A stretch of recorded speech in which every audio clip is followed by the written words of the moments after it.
Salut prieteni, astăzi o să facem rutina de seară la iepurași și la păsări. O să le dăm aici iarbă, că o să dea azi dimineață. Așa, și găinile o să le băgăm la locul lor. Începem să le băgăm aici la toți mâncare. O să încerc să pun cu o mână, să-l mai pun pauză. Dați întâi să iau. Uitați, aici le-am făcut ceva genul hrănituri. La aceasta i-am pus niște sârme. Așa. Pentru că n-am avut grătari. Adică am avut, dar n-am avut unde să-l pun pentru că tețul este destul de mic. Așa, o să închidem. La aceasta de aici de sus. I-am pus un grătăraș micuț acolo. Vedeți? Uitați-o. Acum o să pun puțină pauză pentru că chiar nu pot să țin și ușa. Gata, prieteni, am băgat. Am plut acolo hrănitoarea, acum mergem la ceilalți. Așa, dați.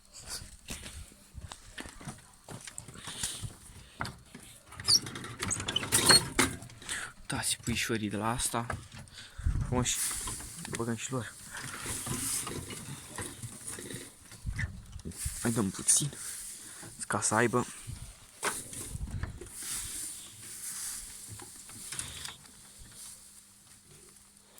Aici și la acesta.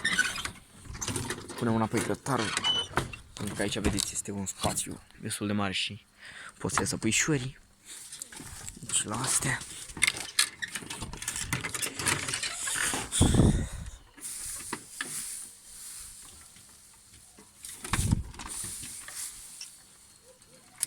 Uitați-le frumos.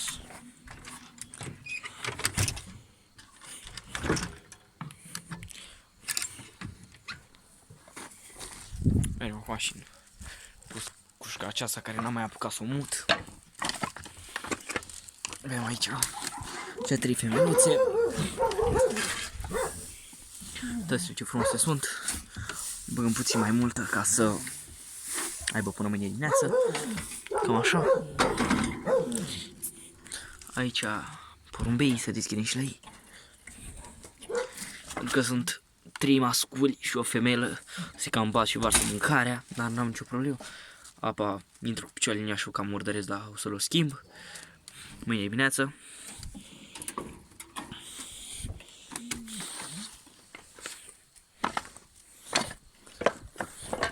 Mă mergem și în partea aceasta.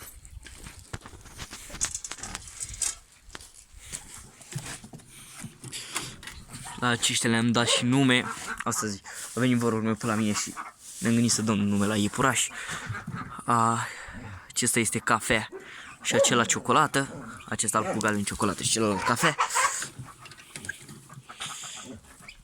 Aceștia aveau nume mai de mult. Ăsta micu Flintă, iepuroiul și iepurița Hapciu, pentru că strănută câteodată.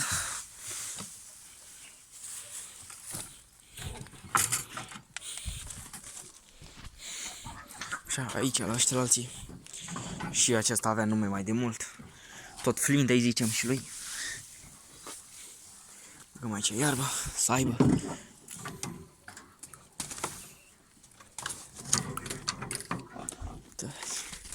Aici, la acesta grifier, i-am zis Negruța.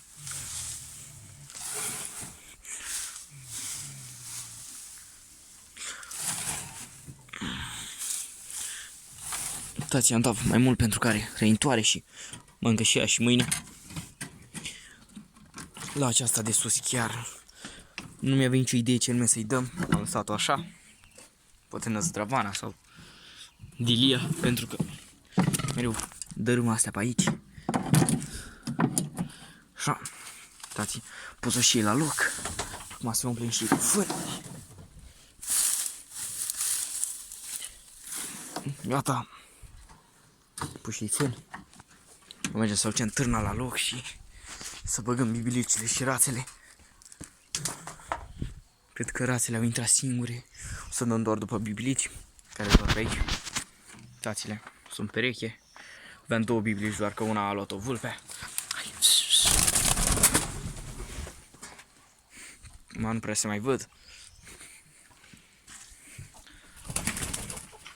Trat aici cotețul acesta, unde sunt și piticii.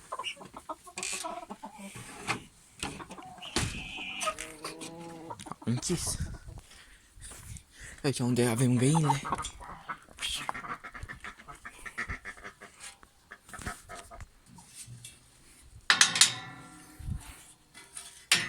Gata.